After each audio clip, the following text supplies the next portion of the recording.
We are Check, recording. Is this you guys hearing that? What? Yes. Okay, as It's long not as funny, you're hearing dude. it.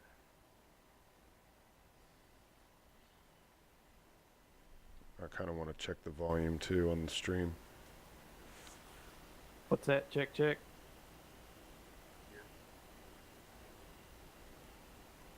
Check, check. Echo. Oh, okay. One of y'all say something. Something. As long as the recording's picking up, I don't care. All right. Just not hearing it very loud. Sounds good. Yeah, it actually sounds pretty good. Sounds a lot better than I thought it would. Okay. There we go.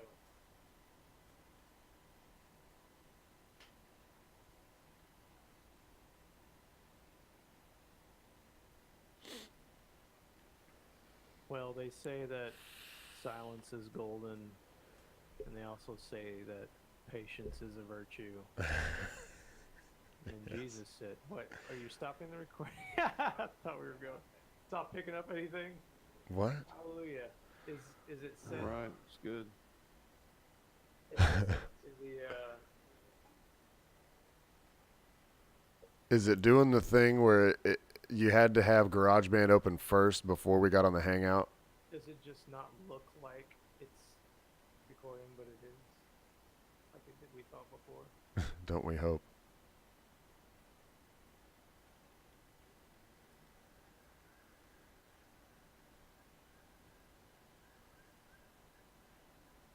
Can't give that spontaneous made-up speech.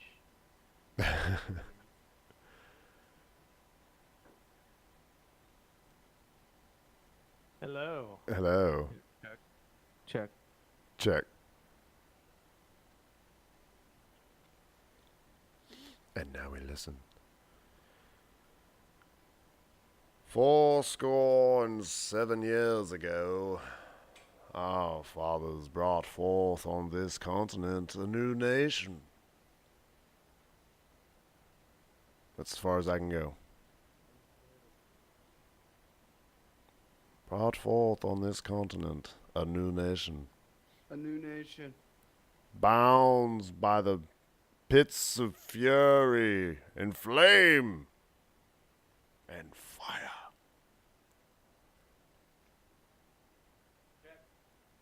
Hello. Hello. Hello. Right. Check, check, check, check. Yeah, I'm not hearing the board. I think that's because he's playing the. Oh, I thought that was because he was playing the audio. No, I wasn't playing any audio over here. Check, Check. Check. check, check, check, check. Yeah, why can't I hear anybody now? What the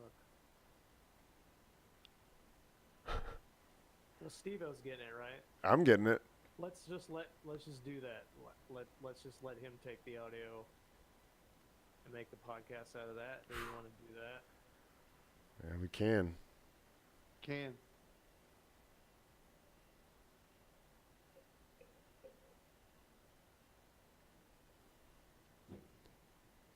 What's wrong? Oh. So yeah. Well, now before when we were having this problem, we were able to fix it by starting up GarageBand first and then getting on the Google Hangout. Well, it's been out. It was up the whole time? Even when you did the restart, you did the... You just want to stop, like, I already stopped it. opened it and it did the same thing. Yeah.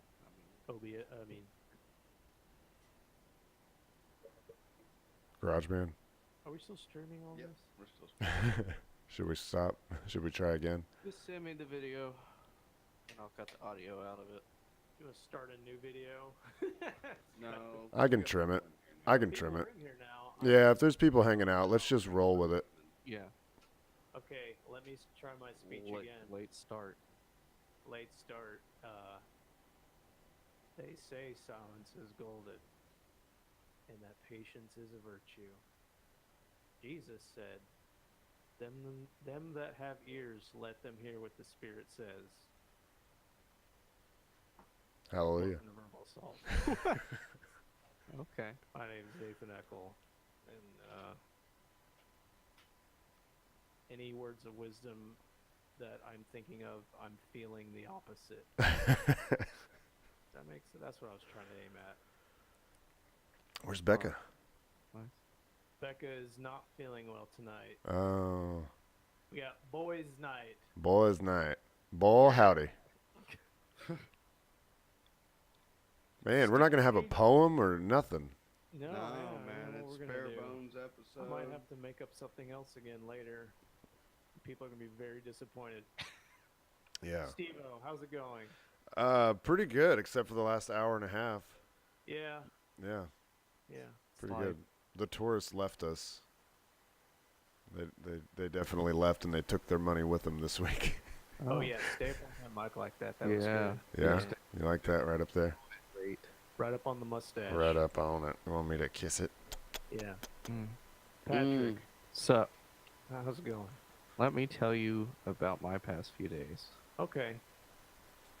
So, our dog was sick. Took him to the vet. Turns out he has these things with his anal glands. Mm. Yeah. It was You got to infected. express those. You have Yeah. to express those, Now, man. I've never heard of this before till I met this dog. I've had dogs all my life. Not once have I ever had to express these anal glands. That's why they rub their butt on the carpet. It They're makes trying to no do it sense to themselves. me No, they Isn't- rub their butt on the carpet for that. like worms. Worms. Oh, really? I don't. Yeah. I'd heard that was one of the reasons. Like they're trying to express the glands themselves. It Yeah. was part of my job when Yeah. when I took in dogs Yeah. for the pet store Yeah. and get them ready to sell. Oh yeah, Yeah. it's just like popping the butt zit. Oh my god. Yeah. If there's one thing I know in my life is that I will never fucking do that. Yeah. On I the will back put of that the dog tub, down. on the back of the tub, because we would have them face this way. On the back of the tub, I drew a little bullseye with a sharpie.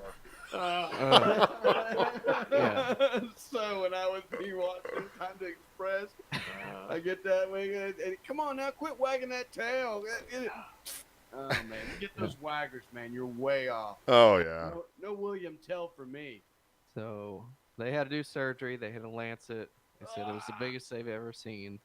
Oh man. So Did they shame now you? We have to pretty much clean that area with, like, we have to do a hot compress, and then have to give him painkillers, and then penicillin. So, did they also prescribe you something Oh. to replace your dignity? They're like, yeah, you gotta express his anal glands every so often now. It's And I'm like, no, I don't want to be touching a dog's ass. Hey, No. Patrick, Yeah. we'll talk later. Maybe we can work out an arrangement, and I'll take care of that dog for you. Oh, Nathan happens to like expressing anal glands. I've already made a joke about that. Did it go too well? Lindsay, she had called me and was telling me about it, and she was telling me it was like $400 for the surgery, and I was like, how much was it to put him down? Instead? 40. Oh. But the dog is fine. He has to wear a cone. I have to Because wipe they it. don't want him to lick his No, butt, that's man. funny. Yeah. Dog with those cone things on their heads. Yeah. Yeah, He that's will always snap at funny. you if you try to give him his penicillin. You have to squirt it into his mouth. Oh. He just doesn't like it, and I get it, but I have to trick him. I've got to put it in some food, and they'll take it that way. Yeah. Yeah, you give it to him in a little treat. Yeah. Pain in the ass.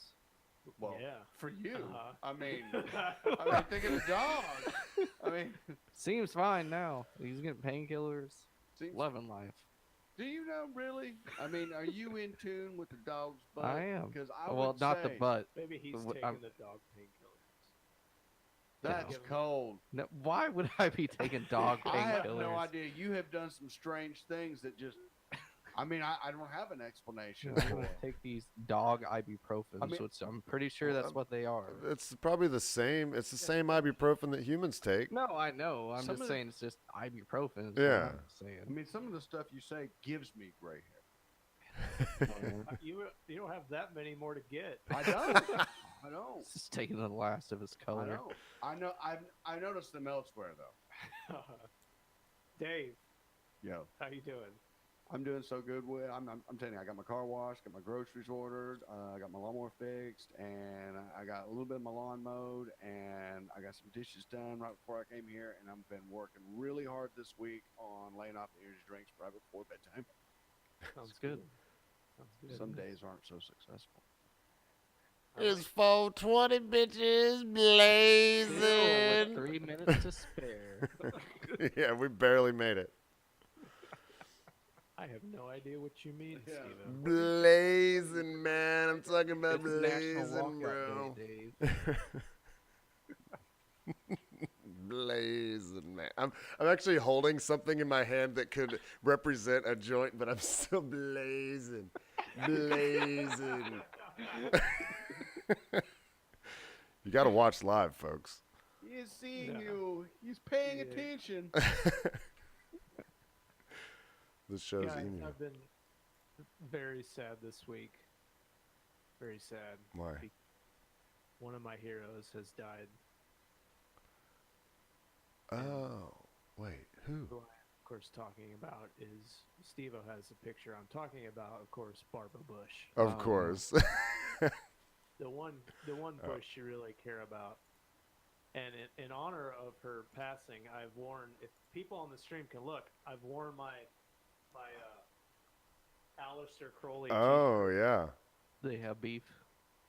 They just No, look no, alike. he fucked her mom. Oh. Really? So, yeah. Oh, wait. Huh? Yeah, Wait, that's so, wait, that's not her dad. Here's the conspiracy theory. Here's the idea.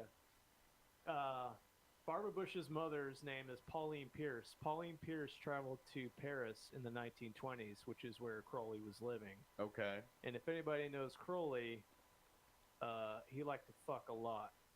Yeah. Men, women, goats, whatever he could get his hands on. Anal glands. Yeah, glands.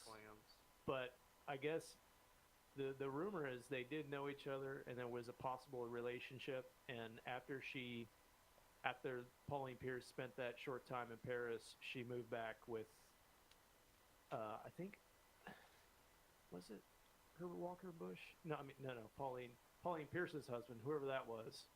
She was pregnant right after returning. And just look at the picture, people watching the stream. Yeah. Well, that's what as soon as I saw it, I just assumed, oh, that's why, because they look alike. But I was just like, I wonder what that must mean. But that's really interesting. They got those same eyes and that I same mean, crown. yeah, that same like tilt of the head kind of thing going. Just one looks more of disappointment. The other looks like just even more disappointment. Crowley's life was filled with disappointment. He didn't end up starting.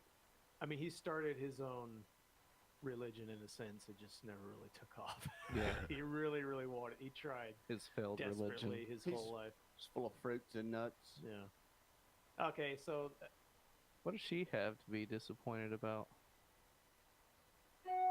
Whoa. Whoa! What the hell? It wasn't on me. Oh, that's something with Twitter on his computer Oh. here. Whose? You tweeting again? no, I just get spam. I started one Twitter account years ago, and it's signed into that same account, and I Yeah. just get spam from random shit. Nathan, check out this 571 notifications about the people Yeah. you follow. Yeah. No, I even get shit from people I don't follow. It'll Yeah. just send you random. Hey, you should check this out. Yeah, But you're not actually, hooked to no, this It enough. is true though. Actually, a hero of mine did die this week. Actually, it was right after our show ended last week. Radio talk show host Art Bell died at his home in Pahrump, Nevada, where he lived for a long time.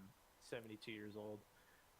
I thought that he had already passed away because he wasn't doing Coast to Coast anymore. I'm obviously he just retired, but for some reason I thought that he had already died a long time ago.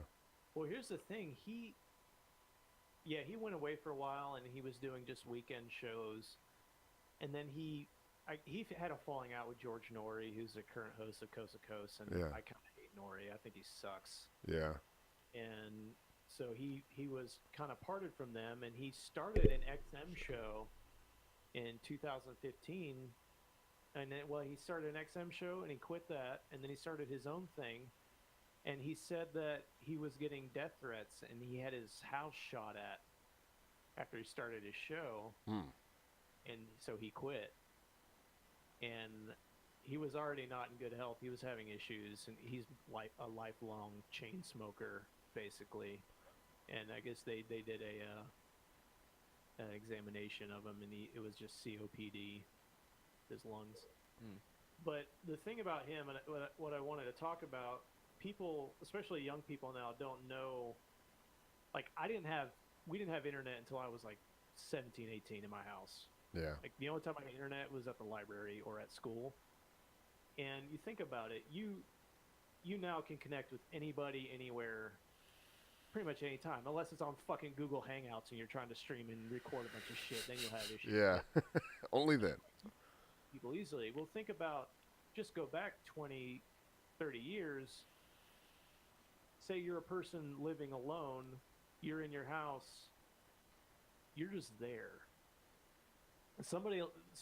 What Art Bell did, and the thing, like, talk radio is for lonely people. It really, like, that's part of why I've always loved And it. people traveling down that long and lonesome highway. Yeah. So Road he tripping. started this show, and it was an overnight show. It was 4 hours. Sometimes I think it was even 5 hours for a while, but a 4-hour show. And he changed the format in radio. Usually the segments are really short, and they cut in the commercials frequently. Right. And what he did is say, no, I'm going to have really long segments.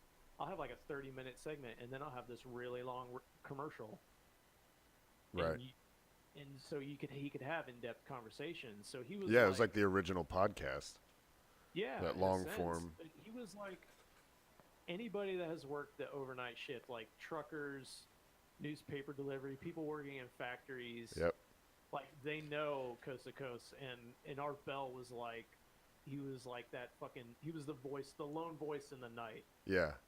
Yeah, like Right? you're going to hear a lot of kooky shit out here, but just follow this man's voice and you'll make it all right. You'll make it through. And he would creep you out, man. I would listen to him deliver newspapers and be out in the middle of fucking nowhere. And I remember one time specifically, I was listening to a show about alien abductions. I was delivering newspapers. This is way out in Wallen, Tennessee, which is... You Podunk. say Wallen around here, people are like, oh, I don't go over there. There's nothing there. It's a great place to But leave. The bottom of Nebo Mountain. Yeah. I was putting a paper in a paper tube. I'd stopped, and it was really dark out.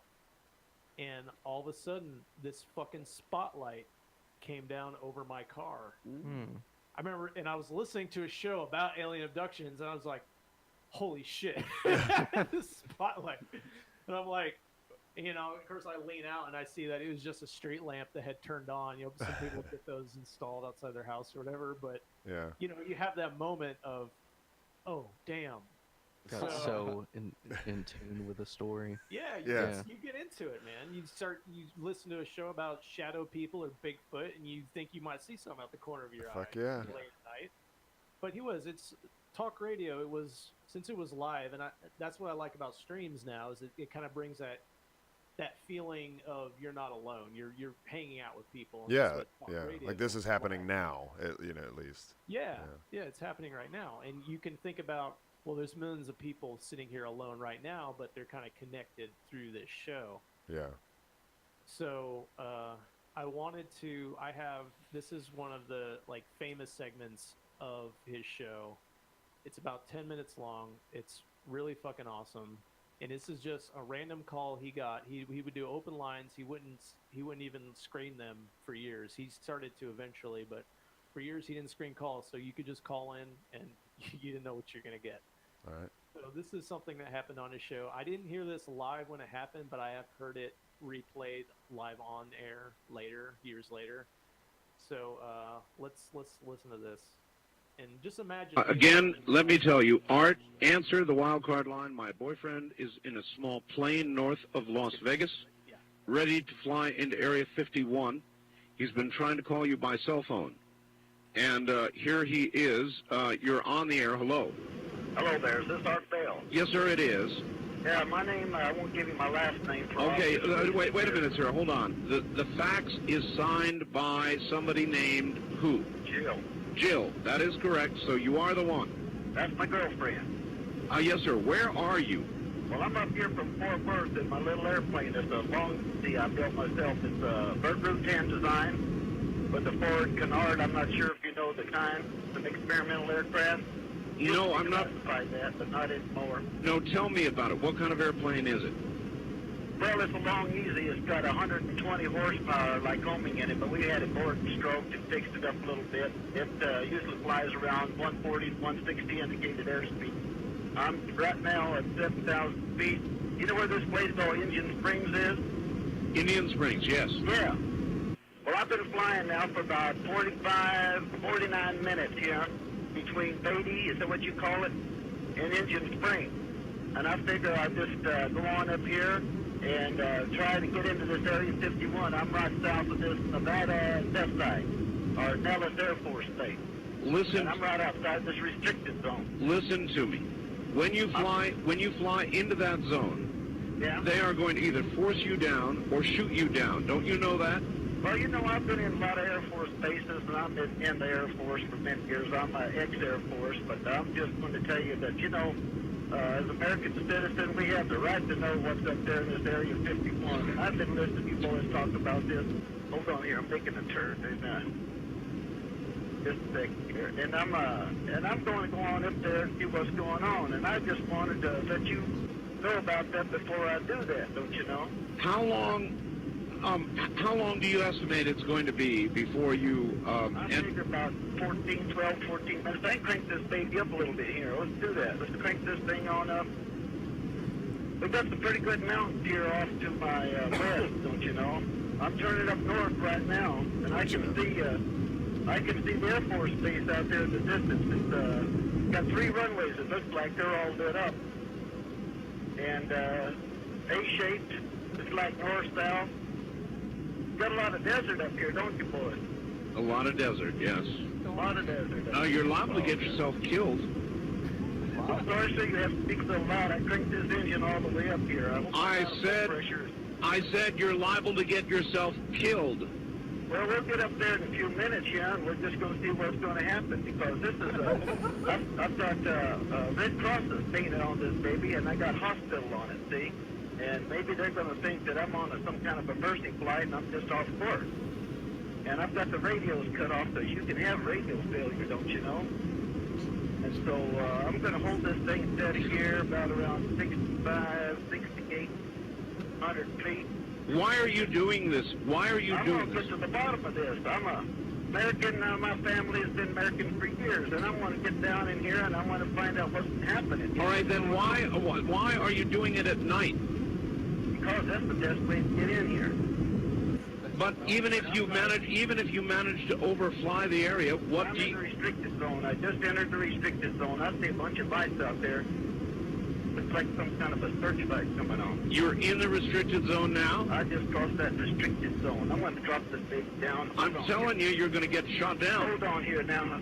I got my pressure suit on. I don't really need one of this kind of aircraft. It's not like a jet, but it helps to, when I make some tight turns here. And I'm going to cut down here. Now let's see what these boys are going to do. I don't see anybody coming up here yet. I just see a bunch of lights. But I'm pretty far from that Area 54, and I'd figure about another 8-9 minutes here. And it's hard to calculate it right now trying to talk to you. I'm trailing an antenna out here about 30 feet so I can keep this phone conversation. If we get cut off, then... But I'm going to go up here and see what's going on. They say there's a bunch of UFOs and there's all kind of things out here. And I want to get this baby right down here about 1,000 feet. And we're going to see if there's any UFOs or anything out here, what's going on. Listen, I think you're making a mistake. Well, sir, I might be, but, our tax dollars pay for all this. And these boys, they've been hiding everything under all this black project and all this grave funding and all this kind of thing. Sir, hold it. Don't you think that we have a right to national security secrets? I think we have, not really, because they have these J-11 and J-15 satellites up there, and the Ruskies, they know what we're doing, and the Chinese, they've got satellites down here, they know what's going on. The only thing that don't know what's going on is the common folk like me and you, and us common folk got a right to know, because we're funding all this. How long have you been planning this? I got this thing down here by 1,000. I've been planning this thing now. I'm right on the deck, not quite on the deck, I'm at 1,000 feet. Boy, they got light bulbs popping up everywhere. I'm telling you, they got searchlights. There's about 4 of them out here.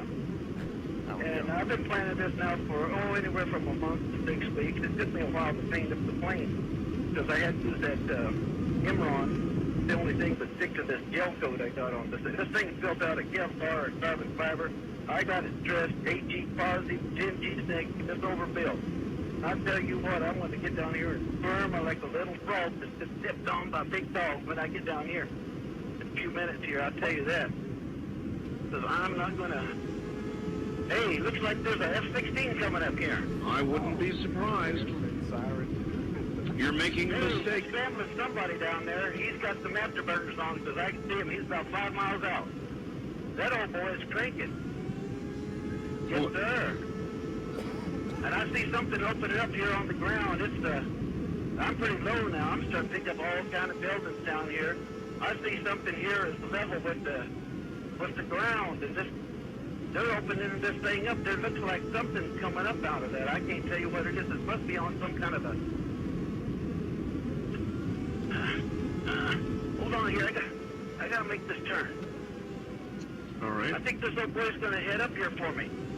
I wouldn't be surprised. Oh, he's going to be up here right directly because he's in the F-16. Sure as hell. He's coming to hold on here. I would advise you to turn your... Please, we get this. I would advise you to turn on your radio. Come on, baby. Come on, baby. Come on, baby. We can do this now. Come on here.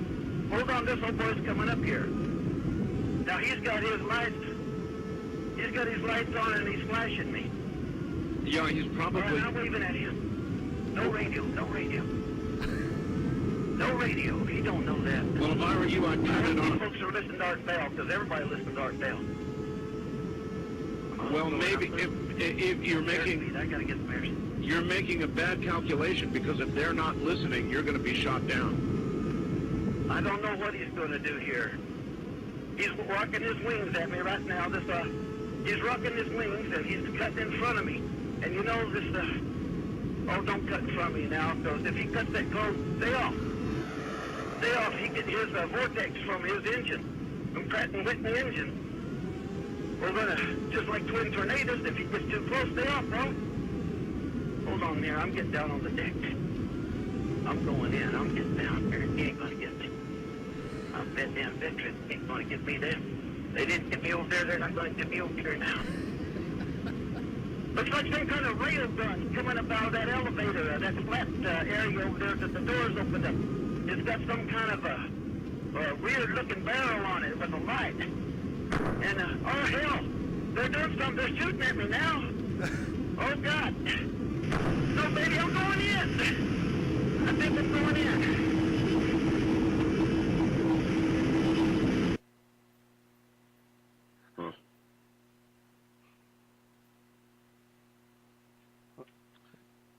That's it. Well, yeah, no, it's still going.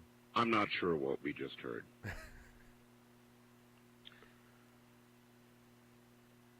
All I can tell you is I got a fax that read,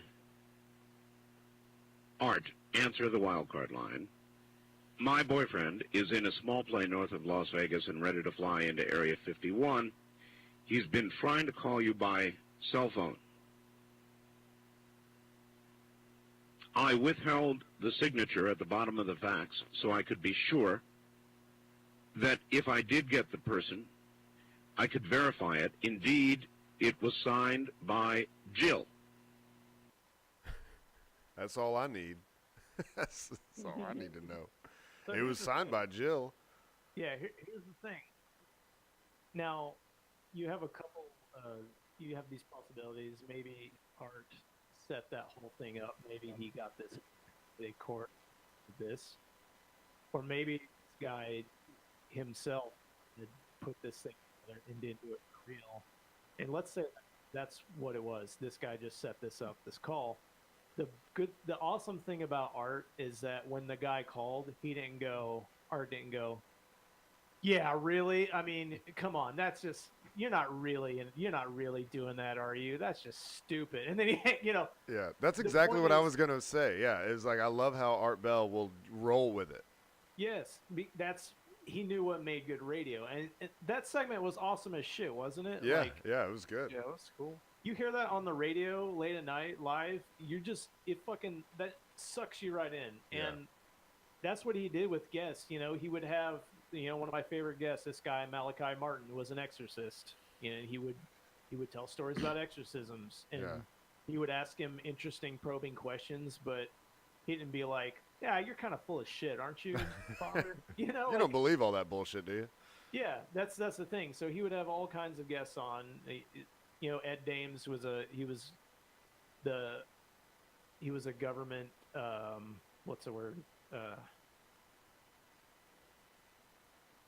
It was like the psychic shit where they would write stuff down. I can't remember the Medium? name for it now. Not a medium.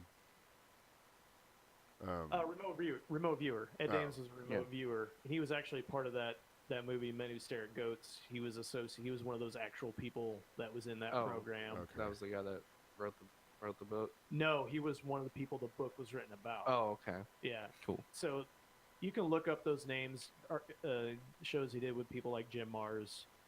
Just really good shit, and he knew how to interview people, both ask interesting and probing questions, but not just immediately.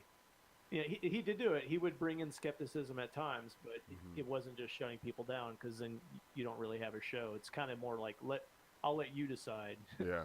what you think about this. So that's He will be but there's a missed. bunch of shit on YouTube. If you want to go, you can listen to people have put together like 12 hours straight. Here's 3 or 4 shows. You can Yeah. just put it on and listen, and that's a great thing to do late at night. Just sit around and put those on, because it just fits perfectly. So there you go.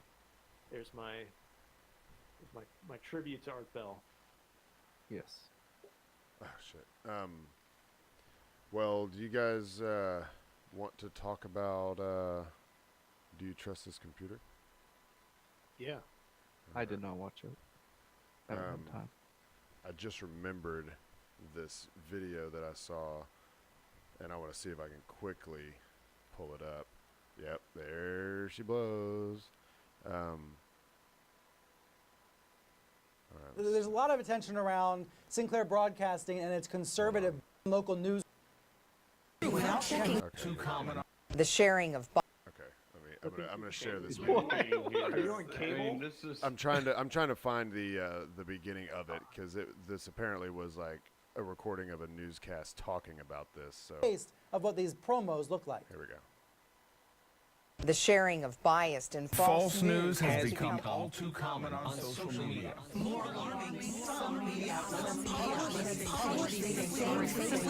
without checking facts first. Unfortunately, some members of the media use their platforms to push their own personal bias and agenda to control exactly what people think. And this is extremely dangerous to our democracy. Did you guys catch that? Like what was happening there? Could you hear what they were saying at all? Yeah, they were all reading a script. Yeah, and they were all talking about how wrong it is for the news stations to be fed by big corporations what they should be feeding to you, and the news is being decided by people very high up, and like the local news doesn't actually have any say on what they air. And they all just read the exact same script. That piece was ridiculous. Yeah. Okay, so I wanted to show this video really quick because this wasn't in the Do You Trust Your Computer, but I think it goes right along with it. And it was from the Mark Zuckerberg, the testimony before Congress. Thank you very much, Mr. Chairman. Mr. Zuckerberg, would you be comfortable sharing with us the name of the hotel you stayed in last night? Oh, I've seen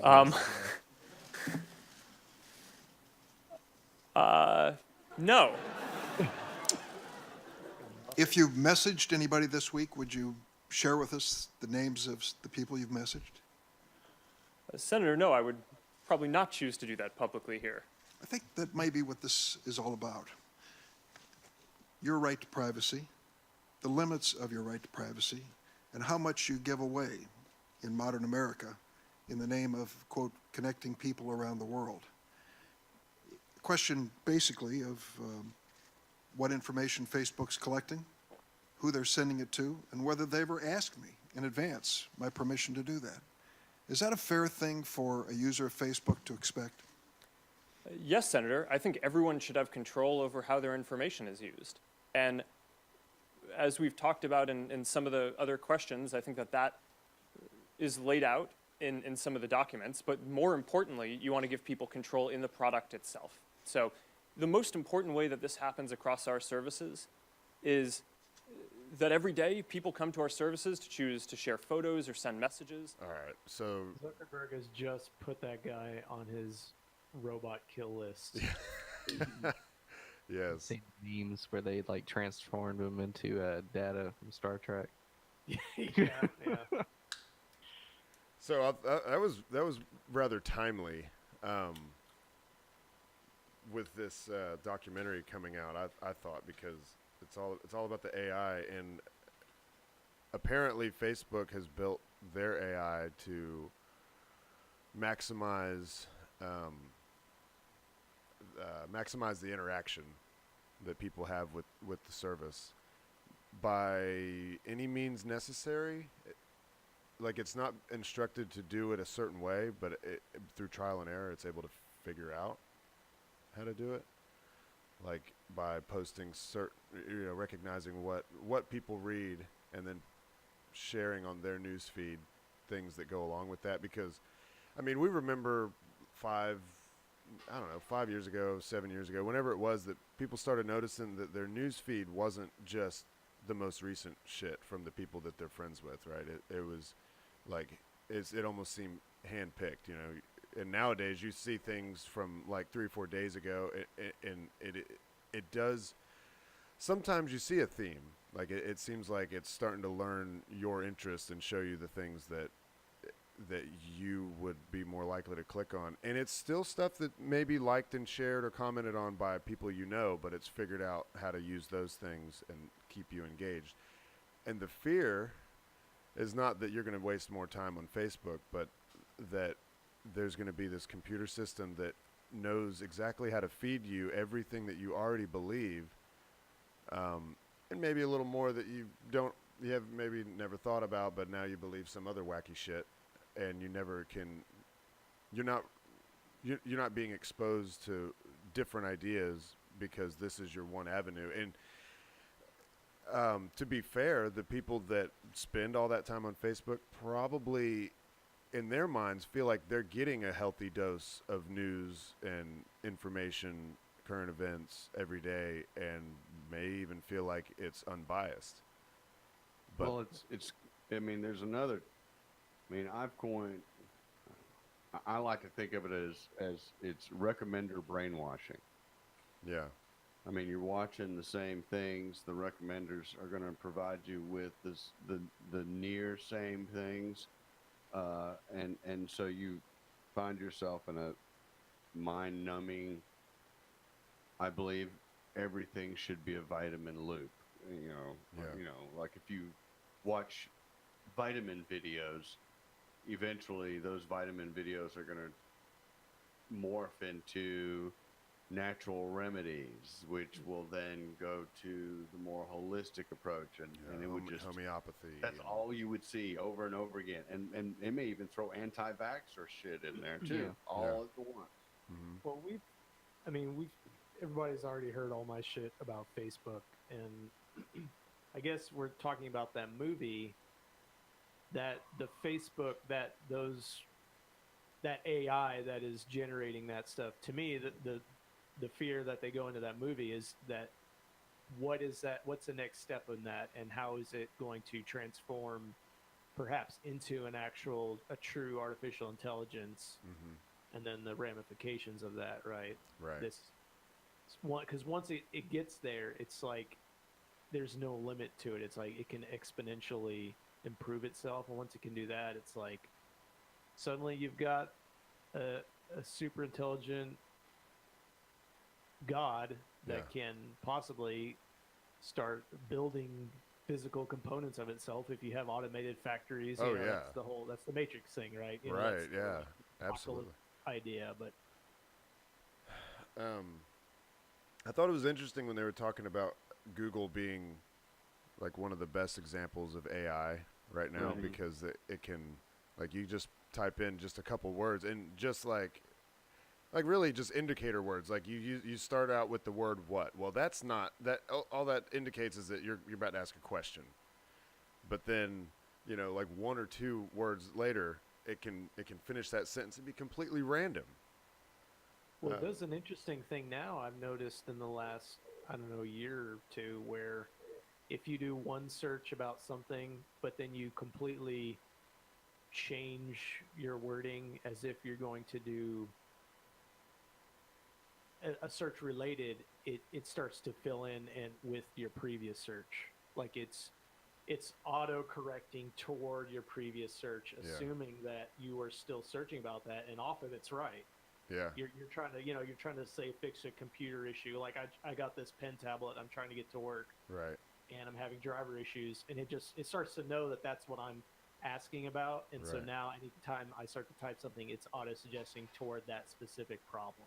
Right. And that's helpful. You know, that's the good side, is that it's learning to look for the things that we want. And, you know, obviously Google is the best search engine that we've ever had. You know, I remember Lycos and Yahoo and Ask Jeeves. Ask Jeeves, yeah. And what? I mean, like, we didn't have anything to compare it to, but all I know now is that with Google, you can usually find the answer, whereas back then you had to be real good at searching to find what you wanted. You know what? We do have a voicemail about this very... What does Brad keep doing? He keeps walking back and forth. Let's get him some food. Getting him some grub, yo. Oh. Be living. Brad be living. You never even have to ask. Brad always be living. Voicemail. Yeah, we got a voicemail. All right. Let's see, and this should pertain to this discussion. Hey, Verbal Cell. It's Kegel. Calling to leave a quick review of Do You Trust This Computer? Echo. Play Terminator 2 theme song. Main title Terminator 2 theme, remastered 2017 by Brad Heedle. One of my main issues with this movie, it seems to be just trying to scare people about how the computers are going to destroy us all like a sci-fi movie, which they have tons of clips in guiding their view. All the segments are short, don't really dive into the subject that has started. It's just kind of one-sided about what could happen instead of maybe throwing in a few positive things that could happen. Now, Steve-O, go have fun debunking me. Y'all have a good show. All right, thank you for that. Thanks, Kegel. Yes. So I guess he didn't like the movie. So Steve-O, let me ask you your thoughts on it, and if you agree with the kind of warning that the movie is giving about the dangers of increasing artificial intelligence. If you had asked me before I talked to Kegel, I would have just been like all praises, like, oh man, it's great, it's perfect, everybody needs to watch it. But you know, Kegel, he did give me some perspective when we were talking about it. Like, I'm sure they could have done it better and not been so one-sided. And I mean, they did at a few moments. They did try to be like, yeah, this is what we use the AI for now, and we just need to make sure it stays good, you know. But they, you know, it was a scare tactic thing, but I still thought it was really good. And what I think the message, what they're intending to do, is not necessarily tell you what we need to do about the AI, but that this is something we need to be talking about because it's a really complex issue that the people that make these laws don't know enough about to make those laws. So somehow there has to be discussion in the public, and obviously the smart people that know about this stuff, the people behind the Google DeepMind and Watson and, you know, all the different machine learning programs that are being built up, and have them inform the politicians somehow. You know, it's one of those things. It's like, where did we start talking about gay marriage? Well, we started somewhere, and in the end, now it's legal because it was the right thing to do. Well, with AI, we start talking about it, and the cream will rise to the top, brother. They're going to be marrying robots soon. It'll be a perfect cross section of both of those things. I don't think that that's a social. This is a social issue as well, but that's as a comparison. I mean, It's I a hear bad what you're comparison. saying, but I'm just saying that, like, you don't know where it's gonna go when you start the conversation, but it needs to be started. Even as a heterosexual human being, you can still conceive of the concept of love, even though between trying to wrap your mind around in the 50s or whenever the conversation started about that kind of social change, you can at least, the commonality is a human emotion of love and compassion. Yeah. You're asking the legislature. You're saying, hey, we need to have a council that can explain to the legislature to make the laws, and that's like trying to teach a goat to knit. I mean, it's there's the whole reason why they don't get it is because they don't get it. Yeah, and the people trying to help them. It wasn't, watching the video.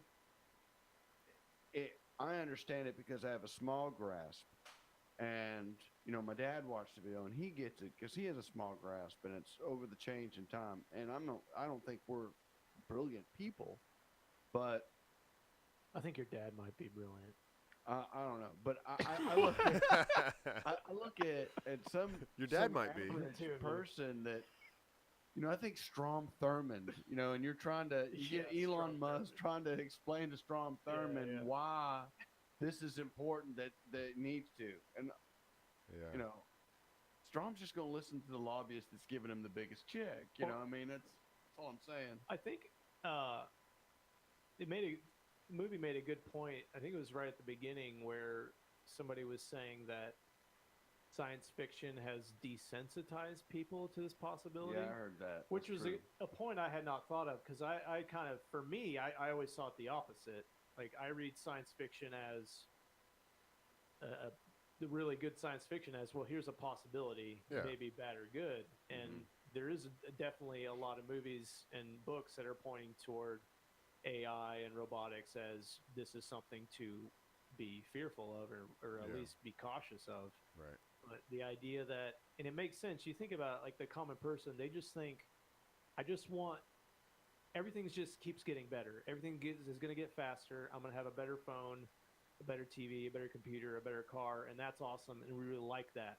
And then somebody comes along and says, well, hey, this thing could develop into something dangerous. And they're like, oh, you mean like that Terminator movie? Yeah, right. Whatever. Yeah. Like, they don't, it's not really seen as a serious possibility. And a lot of that is just because I think Americans, especially, we've gotten so comfortable and so complacent with everything. And we're just so fucking, like, people complain about the dumbest, stupidest shit, and they barely even need to work, and they can have just about everything they need or want, know, and they can't see bad things happening. Right. But go back a generation, go back to the fucking Vietnam and the fears of the Cold War. Like, it's just taken this long for people to get to that point of just like, nah, it can't really happen.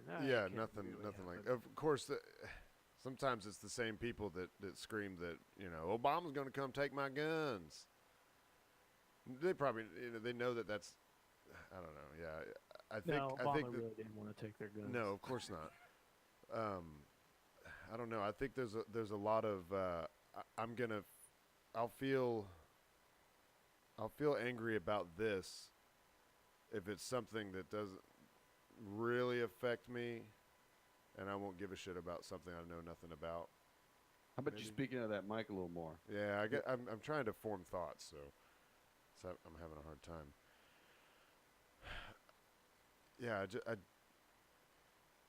Yeah, sometimes people seem to give a lot of a shit about stuff that's not. I don't know. It's like the gun thing. I don't know. People feel like they need to rally around that. They get off on that for some reason. That's the real gun nuts, and the reason they go in that is just because they really like guns. They like their guns. That's the reason. And I don't think we're really correlating this to anything. This is something that's bigger than, it's not even at a grassroots movement yet. Mm-hmm. And there is no. I mean, the inherent problem that, respectfully, I think you're missing here is we are all so very willing to give up for the conveniences. Yeah. I mean, Kegel is with no not dissing on you, brother, but in order to make your point, what did you use? Well, that was the point. Right, I see the irony in that, but over time, I mean, it's that now, but it's not really collecting. Okay, right. If you're okay with feeling that way, until the time that it comes, it's too late. I mean, right. It's the frog in the boiling pot. Yeah, and what did they say in the clip that said, "Oh, you think everybody's going to have a big Terminator robot walking down the street?" Well, by the time there's that robot, it's too late. Yeah, you're already going to over. You're going to voluntarily walk into a robot FEMA camp to get some kind of food or protection, and you're going to be in there, and they're going to shut the door behind you. Little spot, and you're going to be like, "Ooh, I love FEMA, and I love the United States of America." I mean, it's funny, and Google, but I could see that. I'm saying it in a joking way, but I'm completely serious. That when the shackles come on, we're gonna put them on ourselves. Yes, absolutely. Yeah. And I think that I agree. I believe that science fiction has desensitized us, and we're all saying, "Oh, it's gloom and doom." Oh, remember the whole year 2000 bug. I don't really think we're talking about that. I think we're just now starting a dialogue, and I think it's good. And I don't see this movie as the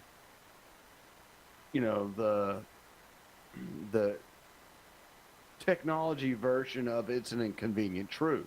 I just don't see it that way. Yeah. I see it as an informative documentary that's not really scaring you. Inconvenient Truth scared you. If you didn't recycle before that, you at least recycled for a week after it. I mean, and you may have stopped, but this is just saying we can't even.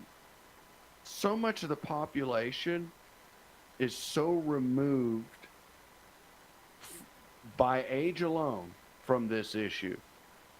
And then so much further still of this population is removed because of the issue of, it's just convenient.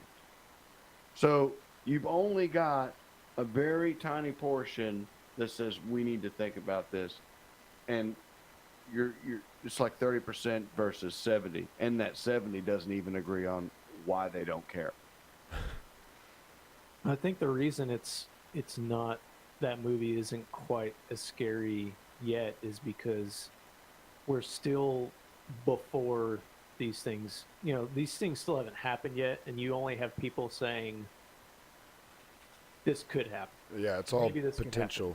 Now, if let's say that somebody had a contained AI that did get to that point, and hopefully it wasn't connected to the internet, and this thing it actually gained that super intelligence and started to freak everybody out. And they said, you know, it all came out, and they're like, holy shit, we have to blow this thing up because it's starting to do this and this, and now we know what we're doing. Now, if you had a story like that in a movie like that, then that would really hit people, I think, a bit more, something more concrete. Yeah. You know, a fucking robot arm turns and just fucking stabs a dude because he views him as a pest. You know, something like that happens. Right. You're in the way. How do I get you out of the way? I'll just cut your head off. Those Sounds like now I can make this car part. Avengers: Age of Ultron. What it sounds like. Iron Man created in the movie. Iron Man created Ultron. He was an AI that he made. Oh, that's right. Turned into a robot. Was able to go anywhere throughout the internet, find out any sort of information, and wanted Earth to be destroyed to start to clean humanity. Yeah. Out. Right. Yeah. So I'm thinking that maybe the main point of the movie was just the text that was at the end. I think it summed it up very well. It said it was like, artificial intelligence is a multi-billion-dollar industry with almost no regulation, and I think that is the point of the video. And we're already living with AI, and it's making things very nice, except for the part where when you order something off Amazon, it starts emailing you about like the same thing, only just like slightly different brands. Oh, but yeah. I already bought the thing, so I'm not really interested in buying the other thing. They need to work on that. Yeah. The next thing I'm interested in. How about you do that, Amazon? Right. It will be. That's the thing. But I think a start would be like, yes, we understand that in order to have all these convenient features that we do have with all of our apps, they need to gather data, location, your like texts in your emails and different things to try to figure out how to target you with advertisements to suggest things, and it's all very nice, and I understand why they want to do it. But maybe the regulation should start policing if and how that data can change hands, so that if nothing else, my sensitive data stays with Amazon, but they have a vested interest in using that data to my best interest, right? Because that will keep me as a customer. And if they're able to, make a few bucks by selling my data to Cambridge Analytics or to whoever, or maybe that secondhand person or company, they're still kind of trying to have my best interest in mind. But if it's able to keep changing hands, then it could easily end up, and not even too many exchanges, easily end up in someone's hands that wants to do harm. I think, yeah, and I think regulations or some kind of laws. Here's what we need. All of these crazy thousands of Google servers interconnected and doing all this thinking. We need these things to be hardwired with explosives. We need them to be able to easily, manually be able to be cut off from the internet. Right, So but if it's on the internet, it just like immediately spreads. Like, by the time you know that it's a problem, it's already able to send itself to other computers, right? One would think. Yeah, I guess it could make some kind of turn itself into a Trojan horses and just. Yeah, just sit before you sever the connection. It emails itself to everyone. If We need if to it's make deals with all of the major internet providers and say this is like the president's big red button. To just delete the internet. just Comcast, just completely delete it all. Kill it all. If we need to, kill it all. I'm down for a simpler 90s style internet. I'll be fine with that. Well, the thing is, it would not take very long to build it all back up because we know how to do it. It's not like it would be lost which leads me to one of the scariest parts of the movie was when they were talking about the medical shit, and they were talking to the brain surgeon. Like, one was the younger guy with the long hair, and I think he was kind of like under the older dude that was using the robot to go into the woman's brain, and you know, he had the little wormy looking thing going up into her brain, and he couldn't get it. Oh wait, no, I'm getting the two mixed up. But they're talking to the younger guy, and he's trying to get it around this corner or something, and he just can't figure out how to do it. And he's like, "There's a 20% chance that if I press on, I'm gonna cause some serious damage." And he said that he had to think about it, and he wished he knew something else he could do. And he said that at that moment he wished that he was AI. And then when they were talking to the older guy, they were talking about how he does, I think he said he does like 150, 200 hysterectomies every year. They're all through the robot. He's doing it, you know, it's not like it's automated, but he's doing it through the robot. And they said, well, does any of this scare you? And he said, yeah, it scares me because I don't remember how to cut people open anymore.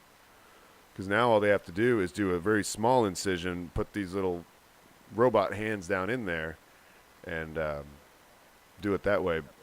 But if everything went to shit, you know, a couple generations go by where, you know, we've got robots that are able to do it automatically, and then a couple generations go by where, yeah, there's still some people around that have retained the knowledge, but they're out of practice. You go a little further, those people are not only out of practice, but they're gone. And then you have a generation of people that don't know how to perform primitive surgery on people. That branches out into everything. Yeah, I mean, yeah, it really does. Yeah. Yeah, I mean, it's already like that. It's like, I can't fucking fix my phone. Well, or I mean, you know, and some people that are in the trade business right now are maybe as a new generation only familiar with metal studs, whereas they've never built a stick frame home. Oh. And I have to also interject here that I guess he didn't leave it. Kegel didn't leave Steve-O to debunk you. He's left it to me. Oh, yeah. Steve. So Kegel and I have been having a discussion about skull-crushing robots. Okay. Going up in 8 years, which I'm not saying we're going to see skull-crushing robots. Right. I'm not saying that. So a driverless car. There you go. That'll crush your skull. It doesn't have to be a fucking humanoid. Yeah, it doesn't have to look like hands. Arnold. He says, when we were talking about the congressman, he says a few more generations of future congresses will hopefully understand the subject. And I said, I hear that, yet will it be too late by that time? What kind of smartphone did you have 8 years ago? And you know, he says, you know, basically it was an iPhone, and that, you know, I said, okay, well, what kind of iPhone versus what you have now? And his response is, well, it's just an iPhone, it's just faster. And I followed that up with, okay, then what you see is may not be skull-crushing robots, but perhaps you see crowd-controlled trank drones that make their own decisions. And you know, when he was talking about the iPhone thing, where I go with that is, I say, I don't mean to knock your oversimplification, but the view that you may have actually be the problem is part of the bias. So if everybody's going, well, it's just faster, Right. Yeah, it's faster, but now it's collecting your fingerprint, and it can now seamlessly move your contacts. It knows your face from one to the other. But yeah, and that's probably the biggest significant thing. I mean, aside from your fingerprint, but now it knows your face. It can tell when you're asleep or awake. Because I think on the 10s, like, it will not unlock even if you're asleep. You have to be awake and looking at it. Oh, so someone can't just hold your phone to your face. We're getting to the real issue here. He goes, AI, and what we now have is data algorithms. Someone still needs to program what to look for. You know, we're past that. Sophia. Now the program, yes, someone has to program the original kernel. and then Right. it can after that. Right. And You keep all going. you're requiring it to do is learn. Well, that You're was not what telling it that was to how learn. And that. even if you tell it how to learn, it's still going to learn fucked up because Well, yeah. Look at the Microsoft thing, the Microsoft Twitter account. It came came out of racist. Turned into a And racist. how did Watson? I thought that was incredibly interesting. The way they YouTube. taught Watson was they had Watson read Wikipedia. That's how it learned all that knowledge. So it's not computer programmers programming all of the knowledge into them. They have figured out how to build, and obviously it's a growing language, but they are learning how to teach or program in such a way that the computer is able to learn. And it's all pattern recognition, just like we do. They're using the human brain as an example of how it can work, but slowly they are getting better and better, and it's very easy to see how we will not be able to control what it learns. Now, hopefully we know how to put measures in place so that it doesn't cross certain lines, like an iRobot, like do no harm to humans or whatever the rule was, right? Like to be able to have something in there where like it doesn't cross this threshold. Yeah, I mean, I know that, and it's not. You said slowly but surely. I think we're seeing that it's exponentially getting quicker. Right. But I mean, I'm sure if you're in the trenches actually programming it, it probably feels somewhat slow. I mean, back in the day, you priced items in the grocery store with an ink stamp gun. yeah. Now, an ink stamp gun, it became a prototype in the 60s, the sticker date gun. Because before, when you would date with the ink, if you dated 12 cans wrong, guess what? You just dated 12 cans wrong permanently. At least you can pull a sticker off. And so now we got barcodes, and now we got some way to take those barcodes and collect data about what you buy. But wait a minute, who are you? And I'm not saying everybody's a barcode, but everybody is a kernel information. And I think that that's a big deal when we were watching that video and they were saying everybody puts up enough 500 megabytes of data a day, each person on the planet. And if you uploaded that data and printed it out on the paper, 8.5 by 11 sheets, back and forth to the sun 4 times. Yep. Every day? Every day. Yeah, that was every day. And I mean, and with so much respect and love, Kegel, how do you not see that information can be extrapolated into some other self-algorithmic method? Well, here's the thing too. Like you talked about the autonomous drone swarms, like dropping gas or shooting guns or whatever. Like it just runs into you, boop, and yeah, it just that's it. That just runs technology, into you. it's already there. Yeah. Like, it's already there, Right. and they talk about that. They're just relying. They've just decided to not do it here in the U.S. Like they decided to not cross certain lines. And it's just because they decided not to. Well, there's somebody else out there that could say, "Well, that seems like a great idea." Yeah. Can you imagine a future news story set in Palo Alto, California? It's a upper super suburbia, Silicon Valley park, just all, green and soccer mommy floating around the place. And the drones are always flying. They're always flying, and they're always making the decisions on their own. And the kids on the playground decide it's time to play a game of tag. 2 or 3 of them. And then 2 or 3 of them start playing, and another 8 decide they want to join, and another 12 decide they want to join. So now we've got one of the greatest moments for these kids. Somehow, all 25 kids are all getting along playing tag all at once. And it's amazing that kids are playing. But the drones don't see it that way. They see it as a need of crowd control situation in the fucking park. and decide to go down and stab all these small children with adult doses of ketamine. Sounds like a good time. Yeah, I mean, they might learn something. We got a bunch of kids pre-K on special K. Well, I'm not sure that's gonna happen exactly, but I like where you're going. I mean, if we've got cops currently making poor decisions to shoot a gun because it looked like a gun and it was in his hand, and even though it was a cell phone and it was a clean kill, we've got to stop this. Something has to be done. And humans are the problem. We keep making bad mistakes. Cops aren't necessarily bad. We understand that, but they keep shooting black people, Latinos, and no one likes to be shot, even if they're white. And so we leave it up to the drones. We leave it up to Alexa to get the groceries. We leave it up to the car to keep running because it only sees my fingerprint. That's where I'm going at, is we give it up. Yeah.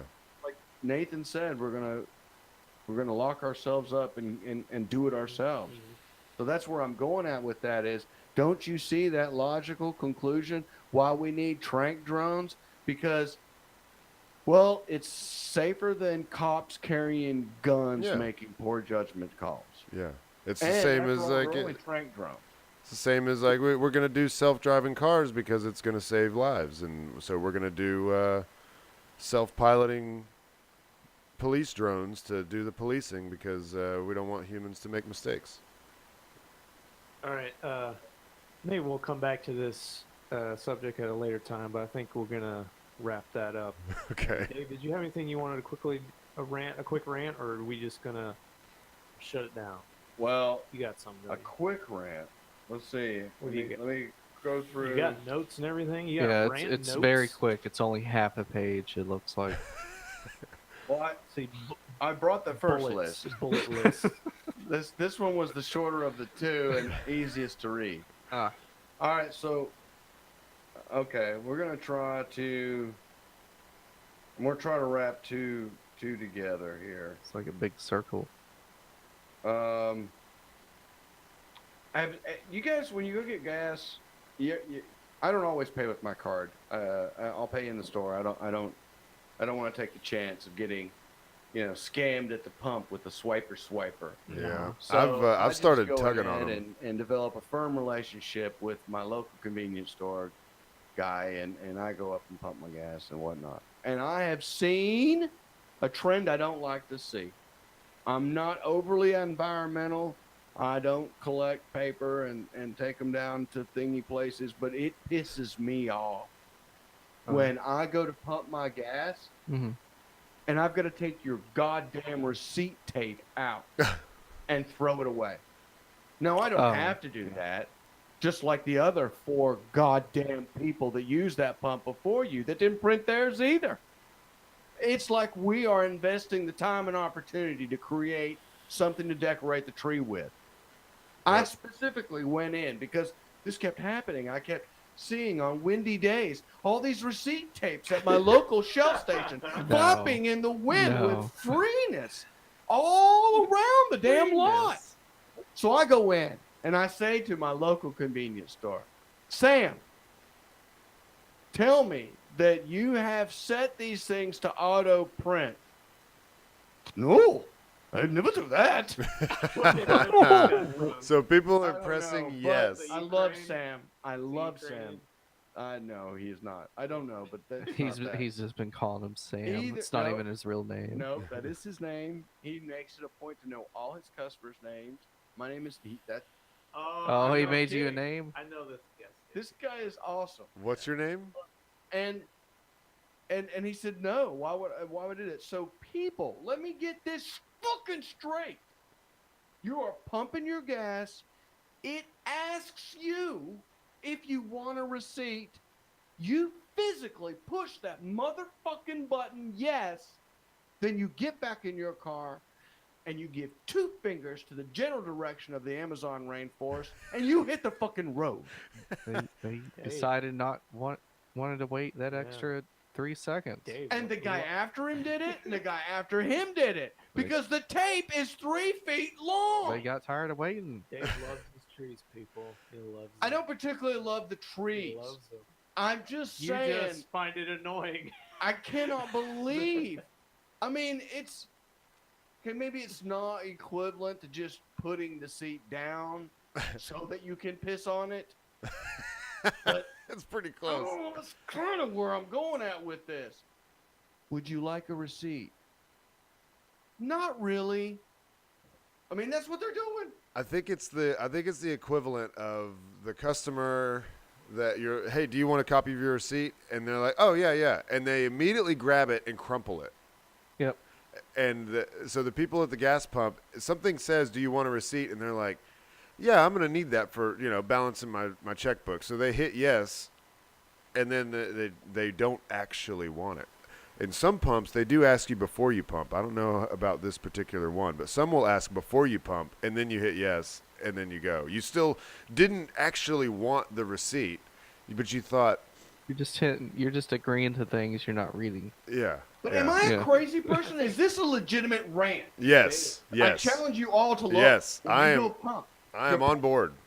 Yeah, I mean, I always print mine out, but I immediately put it in my wallet, and I do my checkbook That's later all I'm that day. asking you to do. I mean, I think we need some kind of. shaking upset, man. Gets me upset. I think we need some artificial intelligence tied to your card that just knows. That knows if you actually want it or not. Like, That would yeah, be the easy way. you have to don't worry need about it. No, I think. Make that AI, Dave. Dave, let them No. make the decision. No, Yeah, let it. it- Yeah, it's- Dave, Bill, just ask let the them. question. Just let them decide. Yeah. They'll say, "Would you like a receipt? Yes or no?" And when they hit yes, Just don't print it out. It just shocks them a little bit. And then it says, "Are you sure?" And then they have to hit the button yes or no. Yeah. And But then they they're may too actually afraid. not want to get No. shocked or think that they might get shocked, so they hit no. Maybe- Unless they really are committed and need that fucking receipt, they're willing to get zapped. Yeah, for it again. maybe they, because I know some pumps will do. I guess if it runs out of paper, to go inside and see the clerk to get the receipt. They should just automatically do that, where they have to go walk back in to get the receipt. Well, when it's out of paper, it does that. Yeah. But hey, guess what? How's it run out of fucking paper? Just saying, they can just automatically set it up to you go in and get the receipt If from you want the inside. receipt, you gotta Yeah, come I inside. mean, I just know that I asked the question, and he's not a wasteful person. So, and I mean, I took pictures. I have taken pictures. I have chronicled This better be a day forest of after day. receipts. It's this. All the goddamn time, man. It's always, and that's a small one. Just, See? yeah, See, that's a small That's a one. receipt. Yeah, hold it And up. I'm telling you, man, every time I pump it, and this is, and I only use 2 pumps. I'm a creature of habit. Pump 6, pump 12.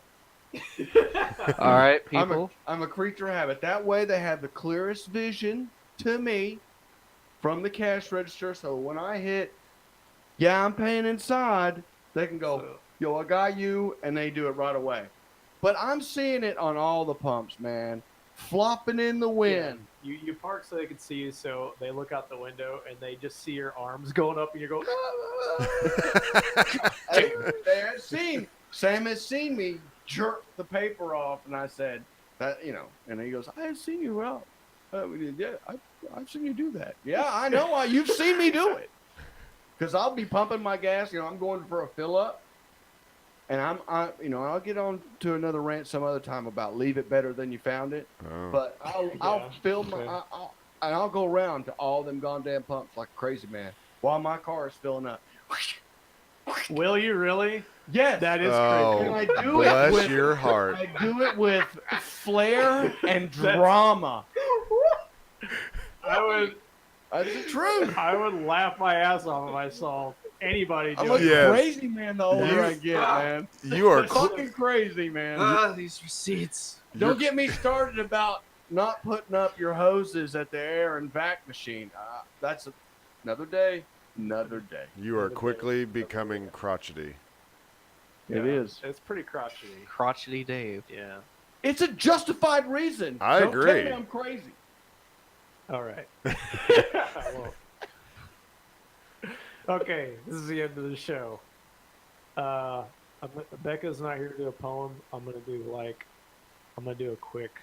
I'll do my own quick version, just off the top of my head. How about? I don't know if this is a legitimate rant or not. Don't you know? Thank you, everyone. Yeah, better give you some snaps for that. Don't you know?